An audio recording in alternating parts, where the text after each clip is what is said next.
और दिल्ली में जंतर मंतर पर पहलवानों से मिलने के लिए पहुंची थी प्रियंका गांधी और इसी बीच ब्रजभूषण शरण सिंह की तरफ से भी प्रेस कॉन्फ्रेंस की जा रही है। सुनिए। प्रतीत नहीं होता है और जो जांच एजेंसी वर्तमान समय में दिल्ली पुलिस है उस पर भी मुझे पूरा भरोसा है। मुझे किसी प्रकार से कोई शिकायत नहीं है और मैं पूरी तरह से निर्दोष हूं और इन आरोपों का सामना करने के लिए तैयार हूं। जांच एजेंसी जहां भी उचित समझेगी उसकी हर जांच में सहयोग करने के लिए मैं तैयार हूं। मुझे पहले भी भरोसा था, आज भी भरोसा है। सुप्रीम कोर्ट से ऊपर इस देश के अंदर कोई नहीं हो सकता है और सुप्रीम कोर्ट का आदेश सर्वमान्य है और मुझे या मेरे समर्थकों को ये आदेश सर्वमान्य है और मुझे जांच एजेंसी पर भी पूरा भरोसा है और मुझे और मेरे समर्थकों को न्याय मिलेगा, क्योंकि लगातार कई महीने से गाली पर गाली, गाली पर गाली, गाली पर गाली, आरोप पर आरोप, आरोप पर आरोप, इससे हमें भी कष्ट होता है, हमारे परिवार को भी कष्ट होता है, हमारे समर्थकों को भी कष्ट होता है। लेकिन हम चाहेंगे कि निष्पक्ष जांच जो सुप्रीम कोर्ट के आदेशानुसार दिल्ली पुलिस कर रही है वो करे और शीघ्र ही मेरा एक शब्द है कि शीघ्र ही जल्द से जल्द ये जांच पूरी करके जो भी कार्रवाई बनती हो उसे करना चाहिए। पॉस्को जैसे गंभीर आरोप की चर्चा हो रही है, क्या कहेंगे? देखिए, मुझे न्यायपालिका पर भरोसा है, जांच पर भरोसा है। देश के अंदर जो न्याय देने की प्रक्रिया है उस पर भरोसा है। अलग से मुझे कुछ नहीं कहना है। फेडरेशन के अध्यक्ष के तौर पर सांसद जी आपसे लोग बोल रहे हैं कि अगर आप इस्तीफा दे देंगे तो एक सही जांच हो जाएगी, इस पर आपका क्या कहना है? नहीं, फेडरेशन का कोई रोल नहीं है, फेडरेशन का कोई रोल नहीं है और इन लोगों की डिमांड लगातार बदलती है। अगर इनके पुराने बयानों को आप सुनेंगे तो ये जनवरी में इनकी मांग निकल करके आई थी कि अपने पद से इस्तीफा दें। मैंने उस समय कहा था कि पद से इस्तीफा देने का मतलब है कि मैंने इनके आरोपों को स्वीकार कर लिया।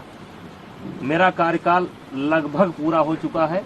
जब तक नई बॉडी नहीं बन जाती है और अभी सरकार ने आईओ की एक कमेटी गठित की है, 3 लोगों की कमेटी गठित की है, जिसमें एक कोई हाई कोर्ट का जज होगा या सुप्रीम कोर्ट का जज होगा। उनकी देखरेख में 45 दिनों के अंदर चुनाव संपन्न होना है। चुनाव संपन्न होते ही मेरा कार्यकाल स्वतः समाप्त हो जाएगा। इस्तीफा कोई इतनी बड़ी चीज नहीं है, लेकिन अपराधी बनकर नहीं, अपराधी बनकर के नहीं, मैं अपराधी नहीं हूँ। और इनकी डिमांड लगातार बदल रही है। अगर इनके बयान को आप सुनेंगे तो लगातार ये देखेंगे कि ये हर रोज एक नया मुद्दा लेकर के आ जाते हैं।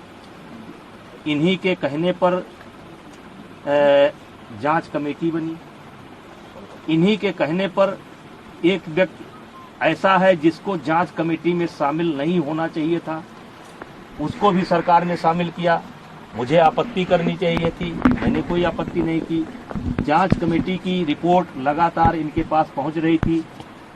कौन कौन खिलाड़ी क्या क्या बोला, लगातार डे बाई डे इनके पास पहुंच रही थी।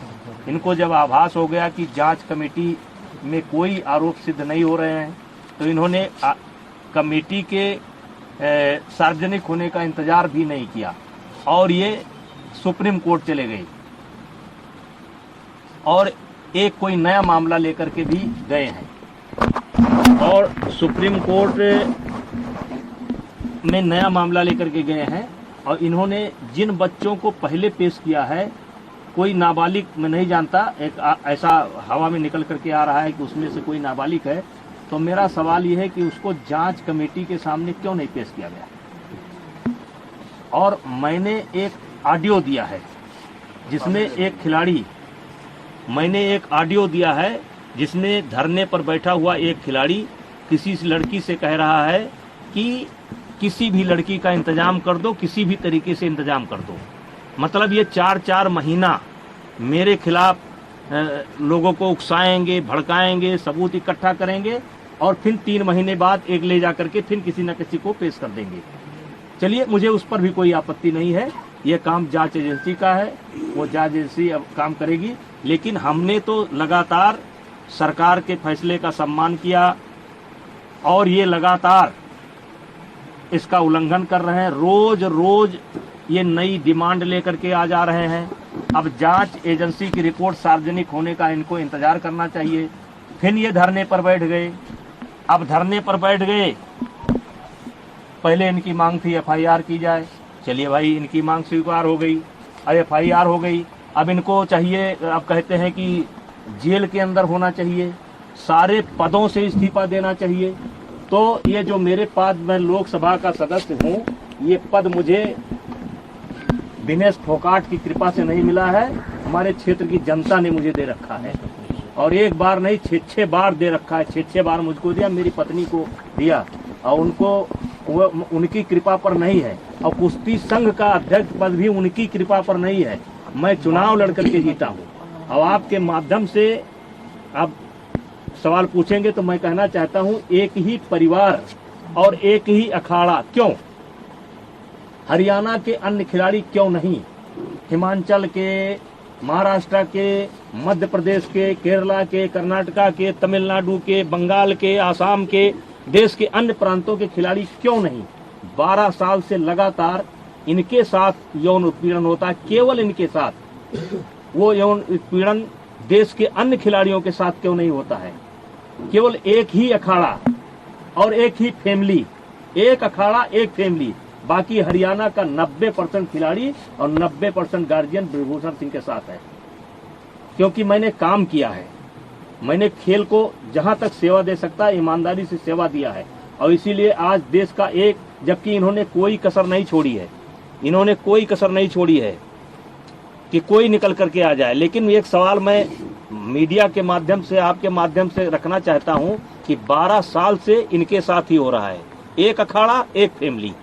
और इस 12 साल में भी एक बार भी ये शिकायत लेकर के ना तो खेल मंत्रालय में गए हैं, ना किसी पुलिस स्टेशन पर गए हैं, ना कभी फेडरेशन में आए हैं। और यही खिलाड़ी आंदोलन के 15 दिन तक पहले इनकी वीडियो सुन लिया जाए, इनका ऑडियो सुन लिया जाए, और ये जो है हमारी तारीफ करते थे। ये जो खिलाड़ी आज धरने पर बैठे हैं, ये अपने शादी में मुझे क्यों बुलाते थे? फिर जोड़े में होकर के मेरा फोटो क्यों लेते थे? मेरा आशीर्वाद क्यों लेते थे? लेकिन मैं एक संवैधानिक पद पर हूँ, मेरी एक बोलने की मर्यादा है, उस मर्यादा के तहत मैं बोल रहा हूँ। अब मामला सुप्रीम कोर्ट के पाले में है, दिल्ली पुलिस के पाले में है, जो भी निर्णय करेगी हम मुझे उसी इस साजिश के पीछे कौन लोग हैं? सांसद जी, साजिश के पीछे कौन लोग हैं? आखिर आपको इसके पीछे क्या दिखता है? कौन है वो एक फैमिली, एक अखाड़ा, और इसके पीछे कौन है? का नाम क्या है?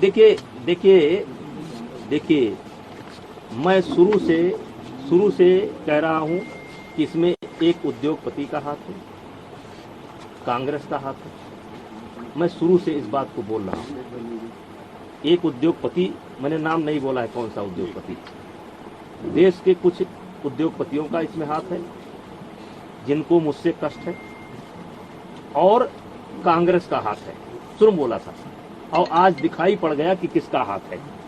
जब इनकी मांग मान ली गई, एफआईआर दर्ज की गई, जांच तरीके से कहिए कि कार्रवाई शुरू हो गई, तो तब आप क्यों नहीं जा रहे हैं?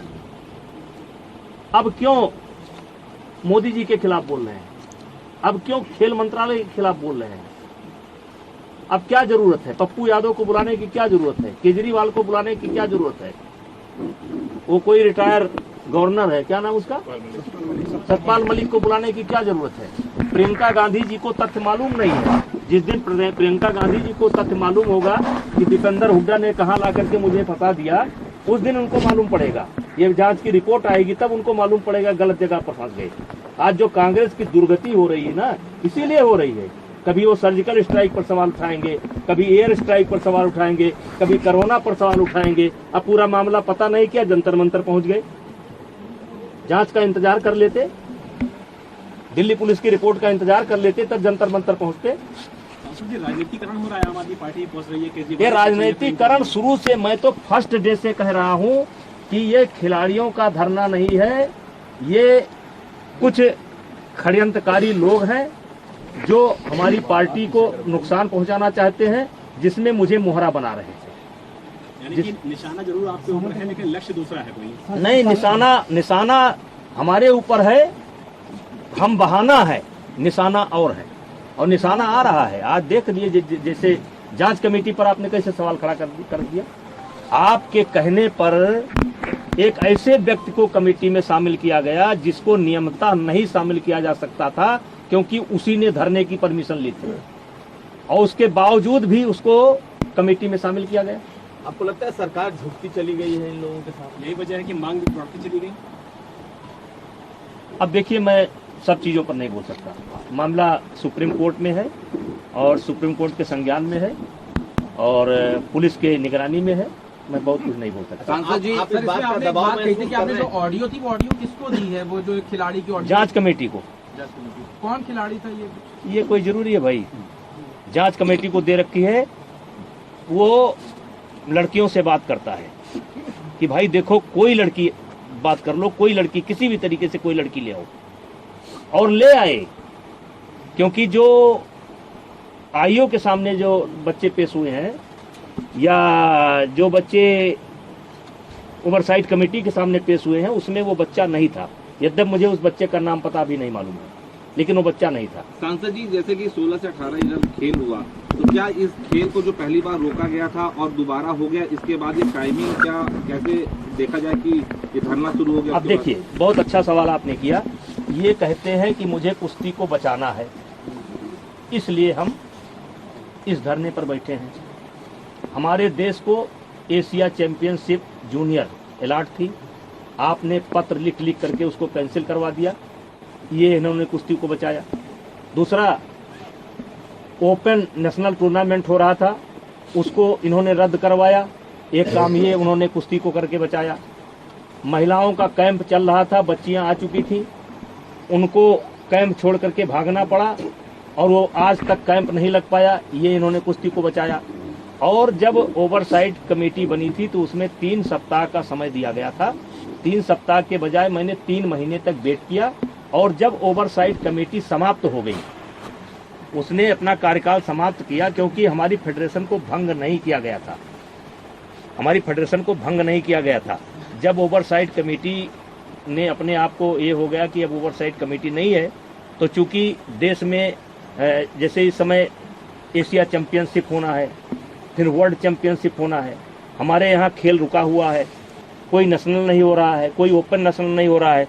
तो जब नेशनल नहीं होगा, अब जैसे कैडेट है, अगर कैडेट का नेशनल नहीं होगा, अंडर 15 का नेशनल नहीं होगा, तो एशिया जाने के लिए टीम कैसे बनेगी? एक प्रक्रिया है ये कि पहले हमको कराना पड़ेगा। हमारी फेडरेशन भंग नहीं थी, हमने जो है इस खेल को करवाया।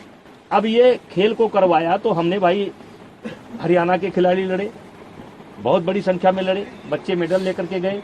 मैंने कोई मेडल सेरेमनी नहीं की, मैंने कोई मेडल सेरेमनी नहीं की।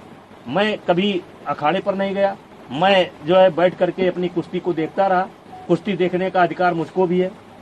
हरियाणा की कई बच्चियां मेरे पास आई कि सर मुझे फोटो लेना है।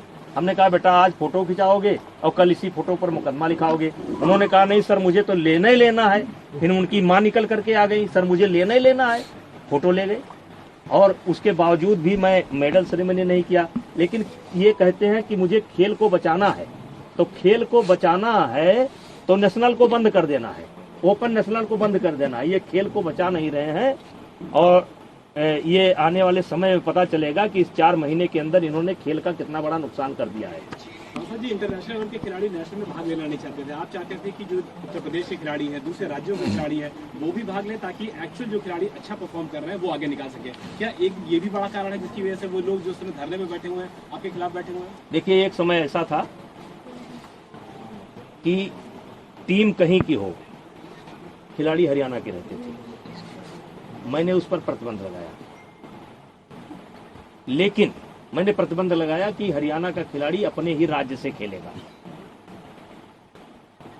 अब यहां पर यह सवाल उठा, जब ये मैंने प्रतिबंध लगा दिया कि हरियाणा का खिलाड़ी अपने ही राज्य से खेलेगा, तो हरियाणा में गेम बहुत ऊपर है।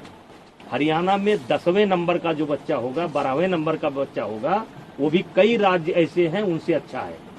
तो अगर हरियाणा को टोटल हम ब्रेक कर देंगे कि एक खिलाड़ी हिमाचल से ही खेलेगा, एक आसाम से खेलेगा, एक ही हरियाणा से खेलेगा, तो इससे हरियाणा का यानी कि खेल का बहुत बड़ा नुकसान होगा। उसकी मैंने एक व्यवस्था दी, उसकी व्यवस्था दी कि एक नेशनल होगा जिसमें अपने अपने राज्य से एक खिलाड़ी खेलेगा जो अपने